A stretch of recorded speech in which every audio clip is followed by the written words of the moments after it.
Okay, we're going to have the fixture for week 1 of the finals very, very shortly, hot off the press, waiting for that to be rubber stamped, Lauren. And while we wait for that, we do know that it's going to be Hawthorn and North Melbourne for the second time in a week. Possibly, maybe they might open the final series. We'll have to wait and see. Incidentally, whoever plays that first opening game, it'll be the 700th AFLW game that we've had. Just a little stat for you. But there's a bit of ill feeling behind the scenes between these two sides. Tell us about what has happened. Well, this is quite incredible considering this time last week these two teams had never even played before. They played last Friday night at Frankston, which we'll see here. A fantastic celebration for Jasmine Garner, her 100th game. Of course, North Melbourne reaching their winning streak record as well. Jasmine, of course, a pioneer of the competition, a champion of the game, multiple All-Australian and Premiership player. You may notice in those shots there that there's no Hawthorn. No, where's the brown and gold celebrating colours? that guard of honour. Alice O'Loughlin, of course, Premiership forward at the Roos, made note of that on Instagram over the last 24 hours. Hawthorn AFLW, where you at? So it might be a bit of a popcorn event, this one, Kel, as they meet for the second time in history and the second time in a week. Now, the understanding being, of course, at Frankston, the change rooms are on opposite sides of the ground. So Hawthorn at this stage, we can see in some of the shots there, are making their way to their rooms, which are on the other side of the ground, may have been unaware that these celebrations of Jasmine Garner were going on. But the understanding is, Kel, speaking to some people at North Melbourne, is that there was a little bit of a feeling that it was a bit of lack of respect from Hawthorn. As you say, not only is she a champion of North Melbourne, of course, started her career at Collingwood, but as I say, a pioneer of the women's game who has, as Debbie Lee put it last week, changed the fabric of the game. So potentially a little bit of ill feeling there, particularly from Alice O'Loughlin. Yeah, I mean, definitely ill feeling. I think that some of the players, well, we know that some of the players at North Melbourne felt like it was disrespectful and disappointing. I mean, the irony is it's so Jazz Garner, isn't it? That they didn't realise that no one realises anything with Jazz Garner. The umpires don't realise that she's on the ground, and now Hawthorn doesn't realise that it's her 100th game. Arguably the best we've had in a decade. And I think that's the disappointing fact, is that not only is she a star of the game, she has been a game changer over the first 10 years. I mean, she's a future AFL Hall of Famer. As an opposition captain, Emily Bates is injured. She wasn't out there. Maybe it was a little lack of leadership. What do you read into it, Meg? Yeah, well, I feel like as a player it's my role to downplay it all, but now that I'm retired, perhaps I know. Now I'm here with you after Tell us what you really think.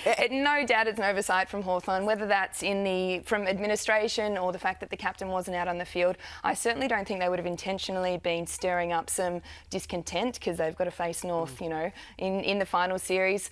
I'm sure they would have loved to be out there because there is no more popular player than Jazzy Garner in the competition. I think her excellence is respected. She gets a cheer every time she gets votes at the W Awards because she hasn't won one yet. So I don't know that it would have been intentional from Hawthorn. You want to step up in those moments. So the moment's gone. They'll let it go by. I don't know if North will do the same though. Do you think it'll add a bit of spice to next weekend's finals clash? I don't. I mean, it's a finals clash. It's going to be spicy anyway. I think there's probably some hope from the North Melbourne team that Jazzy plays incredibly well and you know, it'll go on from there. But I don't know, Alice O'Loughlin can be a little fiery in the forward line, so perhaps she'll get into the Hawks if she gets on the scoreboard. Yeah, it's an interesting little subplot to it, isn't it? I like it, and I like seeing this kind of thing. I know we see a lot of it in the men's game of the sort of social media banter side of things. I sort of kept checking the Instagram today thinking, oh, she's going to have taken it down or someone's going to have told her to take it down, but it's still there as we sit here now. And I think these things are what create real rivalries in the competition. So I think it just adds to what's going to be a great final series. Yeah, as soon as Jack Ginnivan gets on there and says something, it blows up, doesn't it? Yeah. So watch this space. We're waiting for that confirmation, but one time next week that we'll be looking for. Brisbane and Melbourne are the other one. Obviously, the D's will be hosting this one, likely to play, you would think, at Icon Park. They played last weekend. Again, it's just 2 weeks between them. It's sort of uncanny. It was a great game, arguably one of the games of the season. The Lions were down. They've won their last 7 in a row after defeating Collingwood earlier today. But they were down by 14 points at half-time in this one. They won by 9. And as I said, Meg, one of the games of the season. Certainly one of the games of the season. And I think, you know, Melbourne's vulnerability is arguably, and bear in mind that my team lost to them last night, but is their contested possession. And I think that's where Brisbane loves finals footy, is that they built their entire game around that. Beldors was the protagonist on that night of footy, and it's her sort of game that means they're successful in finals.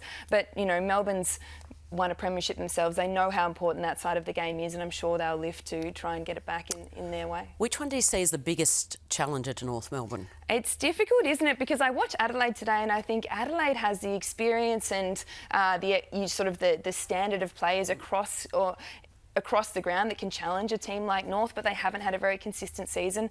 I think it's going to have to be Melbourne. I would have possibly preferred Melbourne if Liv Purcell was still in the lineup, but you've got to go to some of those teams that have won it before. Just very quickly, on the news front for that game too, Kate Hoare, Melbourne captain, faced a little bit of a concussion issue or a feared concussion issue late in their game, but she's been given the all clear from the Demons, so a nice boost for them to have their skipper for them next week. And again, another twist in this finals fixture. It's going to be Carlton and West Coast, but instead of being Perth on Friday night, it will be at Icon Park in Melbourne. So Daisy Pearce and her West Coast Eagles players will get a chance to redeem themselves over in Melbourne when they play their very first final. This will be a fascinating one. It's so good to see the Eagles in. It is. I mean, Days Ball, as it's been dubbed over the last few weeks, it has really come to the fore throughout the season. They've continued to build, of course, Ella Roberts, such an incredible young star of the competition. To see her playing in a final series, I think, has everybody absolutely salivating. And it does make you wonder too, Meg, as a playing group, when you're doing this for the first time, to actually hit the road, do it all together, you know, have that sort of team bonding experience and, you know, heading into enemy territory. I wonder if that could, I guess, forge a little bit more, you know, among the group. Yeah, it could possibly galvanise them, but on the other side of that argument is the fact that Carlton have gone and done it this weekend in the opposite direction. And I was really impressed with the way that Mim Hill and, you know, Abby McKay stood up in that game late. I think we forget that it was, you know, under a goal in it throughout the fourth quarter. West Coast hit the front, but then, you know, Carlton's mids and their work rate was really impressive, and it got them over the line in the end as they kicked away. So I think it makes for a really exciting matchup because both teams have young stars that are going to be stars for the next decade or so of competition. But I'm with you, Loz. Roberts is just unbelievable, and I can't wait to see her on the big stage. I know, Ella Roberts in a final. Bring that on. You spoke about the popcorn earlier. We'll have it all weekend, I think, Lauren. And for the Blues, we should mention as well, congratulations to Coach Matthew Buck, because they were 14th last year, and the wily old veteran Darcy Vesio with a talk to celebrate. Now, what about the emotions of Dana Hooker, one of the champs of the game? She was cheered off, farewelled, emotional scenes with her kids after the game. She thought she'd played her last game. She's got to pull the boots back on and go one more time. I seriously doubt she went to the pub. I don't think she's at the pub, but baby Zara, of course, born just last December, so less than 12 months ago, out there playing AFLW. She is just an incredible athlete and a champion of the game since the very beginning of this competition. So duly rewarded on the weekend in front of her home crowd, but I'm sure she'll be hoping that there's at least, well, we know there's one, maybe two, maybe three more left in her. We touched on Adelaide and St Kilda. They will play in an elimination final. It looked like at the start of today that would be played in Melbourne, but earlier today the Saints, with that huge 45-point loss to the Western Bulldogs, another result that we didn't see coming, a little bit like Essendon's upset over the Swans. And Ebony touched on it. They played in round one. The Saints came out. I remember being, it feels like an eternity ago. Molly McDonald in her 50th game came out and kicked the first goal of that afternoon. And they just stunned the Crows. They looked fitter. They won by 22 points, and it was their first ever win over Adelaide. How much will that have an impact on St Kilda now? Nick Dal Santo, he's got to somehow get his players back and aligned. There's some injury concerns, and take them over to Adelaide. Yeah, I think the anomaly for the final series is St Kilda's percentage there. I think at 87.5%, which doesn't do a lot for their capacity to score and defend score as they enter the final. So I think that's a concern for them, but they will get great belief out of that round one win. And you know, they're a team that if they do catch fire, they've had success and they've beaten the likes of Carlton this year. But you mentioned the fitness of Adelaide, and it looks like they've built into the season really well. They've got players like Eloise Jones, who was coming back from an Achilles, who feels like she's just gotten better and better as the season goes on. So I'll be tipping Adelaide in that one, but good luck to the Saints for a finals win. You mentioned Kate Hoare. Chelsea Randall as well has had a really nasty concussion issue.